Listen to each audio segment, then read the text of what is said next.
Meus caros amigos, senhoras, meus irmãos em Cristo Jesus, sobreviventes do Covid-19. Hoje, dia 9 de julho de 2020, quero refletir com vocês sobre o seguinte tema: o leão da tribo de Judá, Jesus, está voltando. Muitos de nossos irmãos já partiram para a longa viagem e mais cedo ou mais tarde também iremos, e no tempo de Deus todos chegaremos juntos. O que importa é termos a convicção de que Deus está presente dentro de você. E se Deus está dentro de você, por pior do que seja a pandemia que avassala o mundo, não há o que temer, porque, como disse o apóstolo Paulo à igreja de Roma, há quase 2000 anos atrás, em todas estas coisas somos mais do que vencedores por aquele que nos amou. Disse ele, porque estou bem certo de que nem a morte, nem a vida, nem os anjos, nem os principados, nem as potestades, nem o presente, nem o porvir, nem a altura, nem a profundidade, nem alguma outra criatura nos poderá separar do amor de Deus que está em Cristo Jesus, nosso Senhor. Não quero que nesta meditação que propus a fazer com vocês, deixar de falar que esses são os sinais dos tempos. Do fim do mundo? Não. Os sinais estão a indicar que o leão da tribo de Judá, Jesus, está voltando para arrebatar a sua igreja, que são todos aqueles que não rejeitaram, mas abriram seus corações para que ele entrasse e fizesse morada. Esta é a igreja que será arrebatada por Jesus.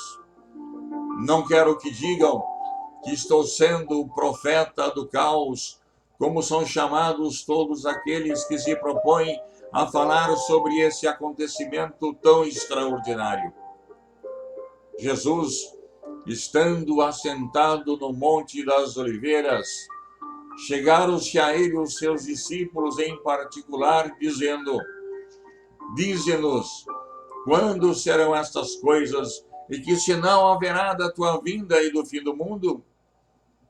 Este capítulo do Evangelho de Mateus, ou seja, o capítulo 24, nos faz entender que é um resumo do livro do Apocalipse. Jesus falou-lhes sobre alguns sinais que haveriam de suceder, como prenúncio de sua volta para arrebatar a sua igreja, e também sobre o fim do mundo. Não para que fiquemos apavorados, mas que fiquemos atentos, vigilantes, cautelosos, para que ninguém nos engane. O arrebatamento da igreja ainda não será o fim do mundo, mas será sim o fim da época da graça. Jesus falou sobre alguns sinais, tais como guerras, fomes, pestes e terremotos em vários lugares. E disse mais: olhai, não vos assusteis, porque é mister que isso tudo aconteça, mas ainda não é o fim. Disse mais: a iniquidade será tamanha que o amor de muitos esfriará. Exemplo do que afirmara Jesus é o que estamos vendo diariamente na mídia televisiva e jornal, que mesmo nesta pandemia, morrendo milhares de pessoas, ainda assim os governantes continuam os mesmos corruptos ladrões sem piedade. É possível que você, meu caro internauta, esteja se perguntando: mas isso tudo, guerras, fomes, pestes, terremotos, crimes hediondos, já aconteceram em outras épocas. É verdade? Você está certo em pensar dessa forma. Em 1918, o mundo estava em guerra quando as primeiras notícias sobre a gripe espanhola começaram a aparecer. Morreram 50 milhões de pessoas em todo o mundo vítimas dessa peste. Em 1929, tivemos a Grande Recessão, caracterizada pela queda vertical das ações na Bolsa de Valores de Nova York por falta de compradores. Ações de bancos e empresas ficaram completamente desvalorizadas, o que provocou a falência deles e o consequente desemprego de milhões de pessoas.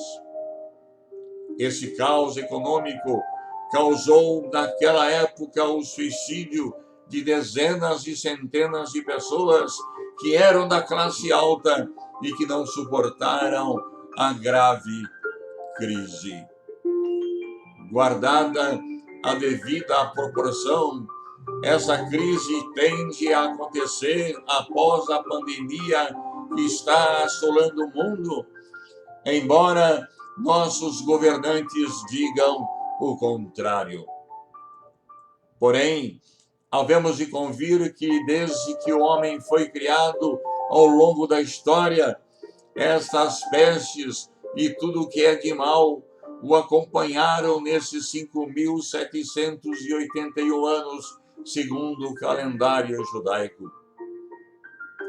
Ocorre que os fenômenos meteorológicos, as pestes, terremotos, guerras, fomes, crimes de toda ordem, enfim, a corrupção do homem, a bomba d'água que aconteceu na semana passada no sul do nosso país, deixando dezenas de mortos e milhares de casas destruídas, gafanhotos destruindo a agricultura de nosso país vizinho e que não entrou em nosso país pela misericórdia de Deus, que honrou o pedido de sua igreja, que se pôs em oração. Fatos como este, ultimamente, têm ocorrido com muito mais frequência e até mesmo o reconhecimento de Israel como nação em 1948 apontam para o único fato: o leão da tribo de Judá, Jesus, está a caminho para arrebatar sua igreja. Assim, falarmos sobre as catástrofes como sinal desta vinda não pode e não deve causar pânico, até mesmo porque não estamos falando ou focando no caos especificamente. Não sou um profeta do caos, mas, muito ao contrário, aqueles que fazem parte da Igreja de Jesus Cristo, a Igreja pura, a Igreja santa, a Igreja sem mácula, vê em todos esses acontecimentos que em breve, muito em breve, seremos arrebatados. Será, sem dúvida, o maior acontecimento que viverá a humanidade, superando os outros dois eventos que nos envolvem diretamente, ou seja, a morte na cruz e a ressurreição de Jesus Cristo, que é a razão maior para acalmar nosso coração e alegrarmos nesse evento preparado para a sua igreja.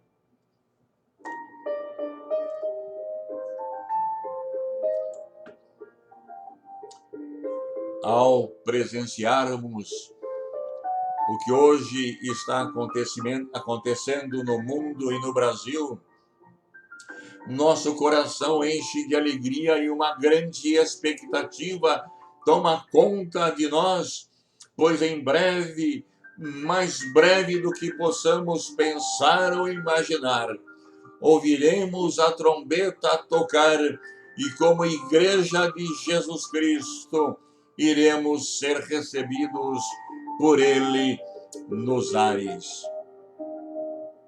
Apenas para resumir, especialmente aqueles que não tiveram a curiosidade de conhecer a Bíblia, neste capítulo 24 do Evangelho escrito por Mateus, do verso 1 ao verso 14, temos o princípio das dores, que é essa fase que estamos vivenciando e que nos alerta sobre a vinda de Jesus para arrebatar sua igreja.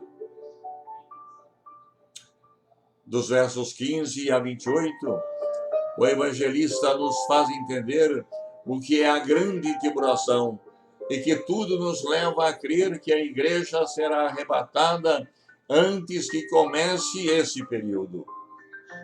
Finalmente, dos versos 29 a 35, haverá a segunda vinda de Jesus Cristo, período do qual a Bíblia nos informa que antes que Jesus volte, serão 7 anos de grande tribulação, e nesse período certamente ocorrerá a terceira e última guerra mundial. E finalmente, dos versos 36 a 44, Jesus nos faz uma exortação à vigilância. Assim, acredito eu, respeitando a opinião de outros pensadores, estamos no princípio das dores. Muitos creem que nós seremos arrebatados nesse momento no princípio das dores, antes de iniciar a grande tribulação. Outros estudiosos entendem que a Igreja de Jesus Cristo será arrebatada no meio da grande tribulação. E há outros ainda que acreditam que a Igreja passará pela grande tribulação e que lá no final ela será arrebatada. Mas seja antes da grande tribulação, ou no meio da grande tribulação, ou no final da grande tribulação, vocês poderão estar certos de uma coisa: Jesus estará com a sua igreja e nós passaremos por todos os acontecimentos que deverão vir para se concretizar a vinda de Jesus Cristo e o estabelecimento do seu reino aqui na terra. E também para esse acontecimento em que muitos se encontram ansiosos e que indagam ao mesmo tempo, afirmam que Jesus está demorando para vir buscar a sua igreja. Jesus nos recomenda a ter paz no coração. Disse ele certa vez aos seus seguidores: não vos inquietais, ou não vos inquieteis com o dia de amanhã. Isto é, não se preocupe com o que vai acontecer daqui a pouco, no minuto seguinte. Jesus, o leão da tribo de Judá, o grande eu sou, já está voltando e não tardará. E você está pronto para ser arrebatado por Jesus? Ou você apenas verá o arrebatamento? Espero e desejo que a tua resposta seja a mesma que a minha. Eu serei arrebatado por Jesus como sua igreja que sou. Pensem nisso. E se você ainda não fez uma decisão em abrir o seu coração e deixar que Jesus Cristo entre em sua vida e faça em você morada. Este é o momento para que você volte-se para Deus, volte-se para Jesus, porque Ele virá muito em breve buscar aqueles que são seus. E eu termino dizendo a seguinte bênção para você. O Senhor te abençoe e te guarde. O Senhor faça resplandecer o seu rosto sobre ti e tenha misericórdia de ti. O Senhor sobre ti levante o seu rosto e te dê a paz. Muito obrigado pela sua atenção e até a próxima vez, se nós não tivermos ainda sido arrebatados, se ainda Jesus não vier nas nuvens nos buscar. Deus o abençoe.